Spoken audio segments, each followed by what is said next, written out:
immer Musik an, immer. Ich sage halt immer, ich bin ein offenes Buch, wenn man mich lesen will. Und alles hier hat eine Geschichte. Wenn ich alleine bin, dann eskaliere ich mit Singen. Und ich liebe das. Und trotzdem kriege ich es nicht hin. Kann gut sein, dass man sagt, das ist eine Form von Empathie, dass ich mich auf mein Gegenüber einstelle. Aber dann bin ich ja nicht, wie ich bin, sondern dann bin ich so, wie ich glaube, der Mensch fühlt sich wohl mit mir. Ich glaube, die Nina, die singt, ist ja die wirkliche Nina.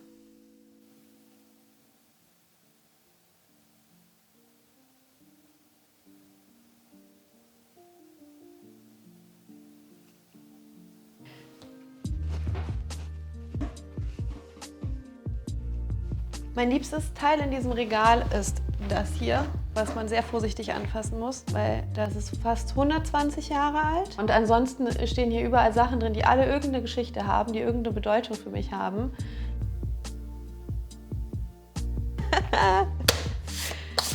Und warum habe ich diesen Laptop? Weil ich da drauf mein erstes Buch geschrieben habe, als ich 14 war, in der Hoffnung, dass ich den wieder hochgefahren kriege, um dieses Buch da rauszuholen. Aber ich bin noch nicht erfolgreich gewesen. Oh, und nicht zu vergessen ist Bill Murray. Ich bin riesiger Bill Murray-Fan von ihm. Ich habe sogar ein Buch. Das habe ich tatsächlich auf meiner alten Arbeit geschenkt bekommen, als ich gegangen bin. Das war ein Abschiedsgeschenk, weil alle wussten, was ich für ein Bill Murray-Fan bin und was ich auch bin. Und das erwarten die wenigsten, ist Star Trek-Fan. Passend dazu habe ich auch ein Buch über Star Trek-Design. Und alles hier hat eine Geschichte. Das hier ist von meiner Hochzeit. Ich bin zwar geschieden mittlerweile, aber das kleine Auto, das hat mein Papa mir geschenkt, da war eben Hochzeitsgeld drin. Ich merke gerade, das war mir gar nicht so klar, aber sehr viele Sachen in dem Regal hat mein Papa mir geschenkt. Den Spiegel hat er mir aus Marrakesch mitgebracht. Und daneben das Yes, Yes, Yes ist etwas, was ich noch mehr in mein Leben integrieren will, aber ein bisschen ja auch trotzdem mein Motto, dass man eher Ja zu Sachen sagt als Nein.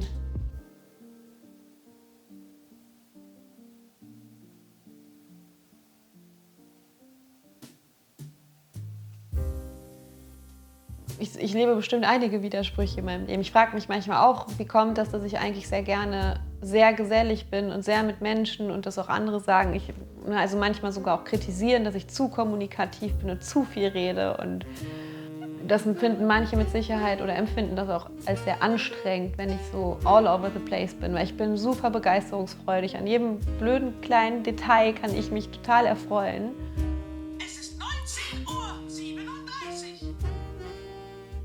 Und manche überfordert das total und manche haben genau die gleiche Energie und finden das und lieben das. Und dann ist das wie so ein Hochsteigern. Und dann frage ich mich trotzdem, warum brauche ich dann immer wieder auch so extreme Ruhemomente? Also wo ich einfach denke, ich hatte vor ein paar Monaten eine Phase, wo ich gesagt habe, wenn jetzt so im Lockdown besser wird, dann fahre ich 2 Wochen ins Kloster, was ja auch einige machen. Einfach nur um die Klappe zu halten, obwohl ich so gerne rede.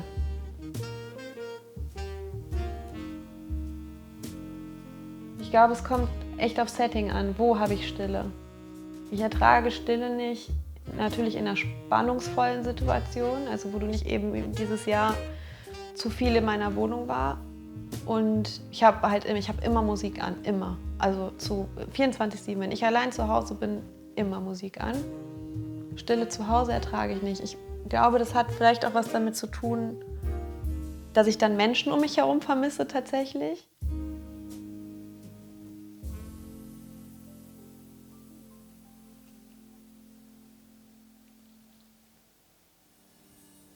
Ich bin, glaube ich, was Musik angeht, halt auch einfach sehr das Kind meiner Eltern in vielen Sachen. Und meine Mutter war Musikredakteurin eine lange Zeit.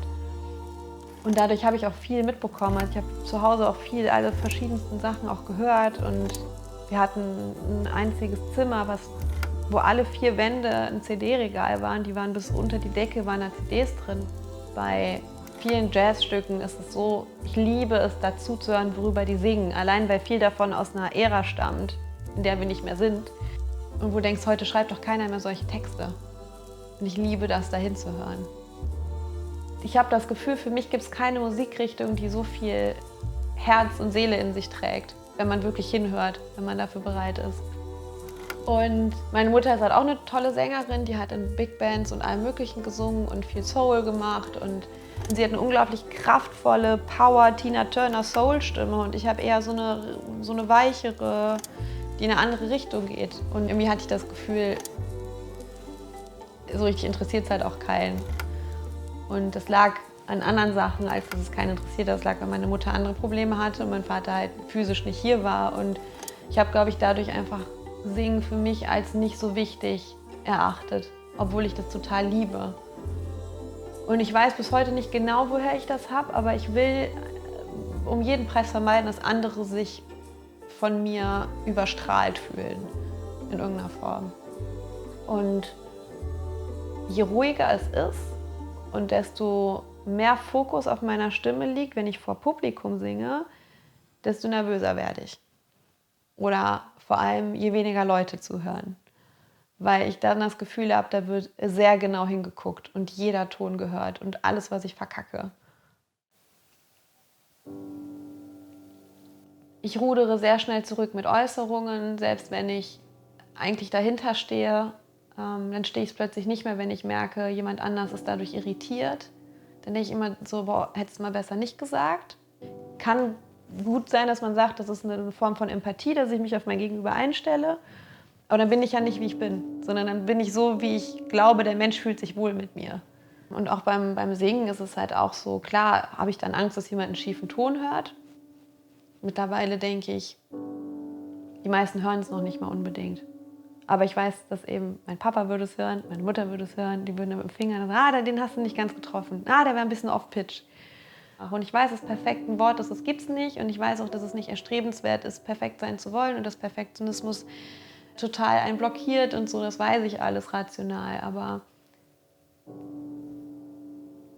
ich versuche, die richtigen Dinge zu sagen, die richtigen Dinge zu singen und möchte nicht, dass jemand hört, wenn ich es nicht richtig mache. Also da kann man vielleicht schon sagen, dass da eine Angst ist, gehört zu werden.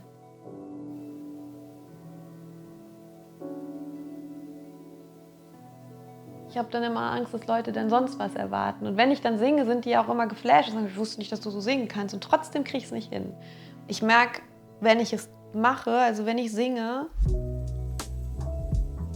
dass ich auch danach, dass ich irgendwie ein extrem gutes Gefühl habe. Also wie wenn ich irgendwie laufen gehe oder so und man Runners High hat, fühlt sich danach, also egal wie meine Stimmung vorher war, danach ist sie auf jeden Fall besser.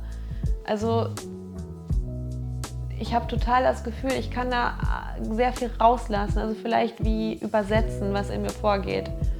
Gerade bei Jazz ist es halt schon so, man sieht, dass es die Leute berührt und Leute schwelgen da drin auch sehr. Und wenn ich das spüre und wenn ich das merke, dass die einfach, also auch wie der Kopf dann von den Menschen geneigt ist und wie so der Gesichtsausdruck ist, man sieht da drin so viel, also eben auch so eine Ruhe, die ich sehr mag, wenn ich die ausstrahle. Wenn ich alleine bin, dann eskaliere ich mit Singen. Und ich glaube, deswegen ist das schon eher, wie ich bin.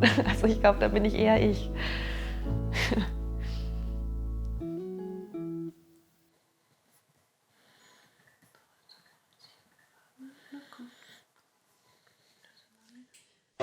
Mama, I don't have time for dancing. It's just gotta wait a while. Ain't got time for messing around. That is not my style. This old town can slow you down. People taking the easy way. And I know exactly where I'm going. Getting closer every day, and I'm almost there. I'm almost there. People down here think I'm crazy, but I don't care. There's been trials and tribulations, I've had my share.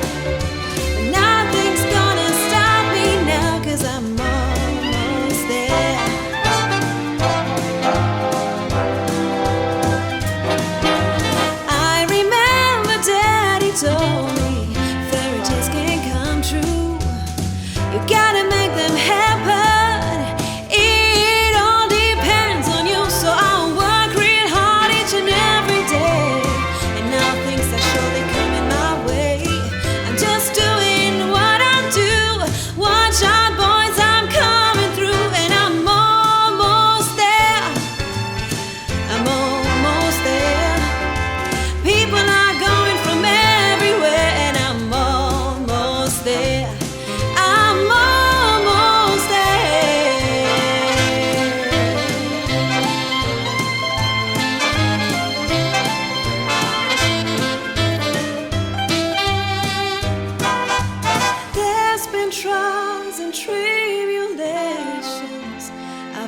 share.